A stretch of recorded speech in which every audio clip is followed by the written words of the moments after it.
वडोदरा शहर की नई जिला कलेक्टर कचहरी पर आज इस साल की आखिरी संकलन समिति की बैठक मिली थी। इस संकलन समिति की बैठक में जिला कलेक्टर बीजल शाह, सांसद डॉक्टर हेमांग जोशी समेत सभी विधायक मौजूद रहे थे। दरअसल इस बैठक के तहत सांसद समेत सभी विधायकों की ओर से एक ही आवाज में रेती खनन के माफियाओं को लेकर कठोर कार्रवाई करने की मांग साझा की गई थी। तो वहीं इसके अलावा पादरा नगर पालिका के आवास योजना के फ्लैट की जमीन का सर्वे न होने की वजह से रुके हुए काम के मुद्दे को भी उठाया गया था।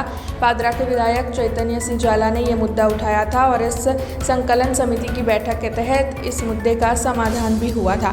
इसके अलावा डभोई के विधायक शैलेश मेहता की ओर से अनखोल में पानी ड्रेनेज समेत के कई मुद्दों को उठाया गया था।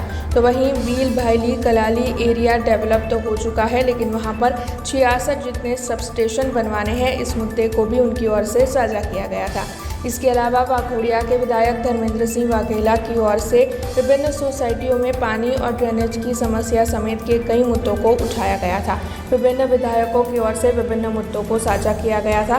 तब आइए सुनते हैं इन विधायकों ने इस बैठक के तहत कौन कौन से मुद्दे उठाए थे। આજની સંકલનની બેઠકમાં પાદરા વિધાનસભાના પાદરા નગરપાલિકામાં આવાસ યોજના હેઠળ ફ્લેટ બનાવવા માટે જમીનના મુદ્દાનો પ્રશ્ન હતો કે જે તે એજન્સી દ્વારા ત્યાં સર્વે કરવામાં આવતો નથી, જેથી કરીને આવાસ યોજનાની સ્કીમ અટકી રહી છે। તો વહેલામાં વહેલી તકે આ પોકેટને સ્લમ પોકેટ તરીકે જાહેર કરવામાં આવે, એજન્સી દ્વારા સર્વે કરવામાં આવે અને ત્યારબાદ આવાસ બનાવવાનો ત્યાં કામગીરી શરૂ કરવામાં આવે તે પ્રશ્ન હતો અને તેનું આજરોજ નિરાકરણ આવી ગયું છે। એટલે તો રેતી ખનન જે અમારે ત્યાં કર્ણેક ને પટ્ટા પર છે ને કરનાળી બાજુના પટ્ટા પર છે એ બાબતની ચર્ચાઓ થઈ છે। એમાં કાયદેસરના લીઝ ધારકો સિવાય જે ચોરીઓ થાય છે એ બાબતની ચર્ચાઓ થઈ છે। અણખોલના લોકોને જે પાણીની તકલીફો છે, સ્ટ્રીટ લાઇટની, ગટરની અને રસ્તા પર જે બીજીબીના થાંભલાઓ છે એ હટાવવાની આવતા રસ્તા નથી બનતા એ બાબતની ચર્ચાઓ કરી છે અને એમાં હકારાત્મક જવાબ મળ્યા છે।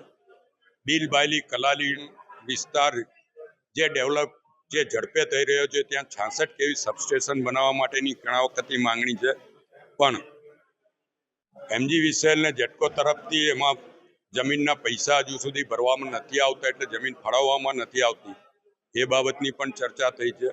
મેઇન મુદ્દો તો અમારા ખટંબા શૈલેષભાઈની વિધાનસભા અને મારી ગાયત્રી નગરના સામેનો ભાગવાળો આમોદરની જે સોસાયટીઓ આવે છે, સોસાયટીઓ અંદર પાણી અને ડ્રેનેજનો ખૂબ મોટો પ્રોબ્લેમ હોય। વારંવાર રજૂઆત કરવા છતાં સોસાયટીઓને પાણી નથી મળતું। એની માટે થઈને આજે મેં અને શૈલેષભાઈએ બંનેએ રજૂઆત કરી છે અને એ લોકોએ ખાતરી આપી છે કે ભાઈ અલગથી મિટિંગ કરી અને આ પાણી અને ડ્રેનેજનો પ્રશ્ન અમે હલ કરીશું। બીજું, ખેડૂતોને જે કંઈ દસ્તાવેજ કરવા માટે સ્ટેમ્પ ડ્યુટી વપરાતી હોય છે, એ સ્ટેમ્પ ડ્યુટી પૂરેપૂરી વાપર્યા પછી દસ્તાવેજ છૂટો કર્યા પછી પાછળથી અધિકારીઓ કોઈને કોઈ કારણ સંજોગ ખેડૂતોને અને બીજા લોકોને હેરાન કરવા માટે થઈને દસ્તાવેજ છૂટ્યા પછી નોટિસો આપતા હોય છે કે તમે લોકોએ સ્ટેમ્પ ડ્યુટી ઓછી વાપરી। તો કાયદા પ્રમાણે સ્ટેમ્પ ડ્યુટી ઓછી હોય તો દસ્તાવેજ છૂટો કરવામાં જ નથી આવતો। તમે લોકોએ જોઈ લીધું કે સ્ટેમ્પ ડ્યુટી પૂરી ભરી છે, પછી તમે દસ્તાવેજ છૂટો કરો છો અને પછી કોઈને કોઈ કારણ સંજોગ એ લોકો નોટિસો મોકલી અને ખેડૂતોને અને બિલ્ડરોને હેરાન કરતા હોય છે, એ ના કરવા જોઈએ। हमसे जुड़े रहने के लिए हमारे YouTube चैनल को सब्सक्राइब करें और नई वीडियो की नोटिफिकेशन के लिए बेल आइकॉन को दबाएं।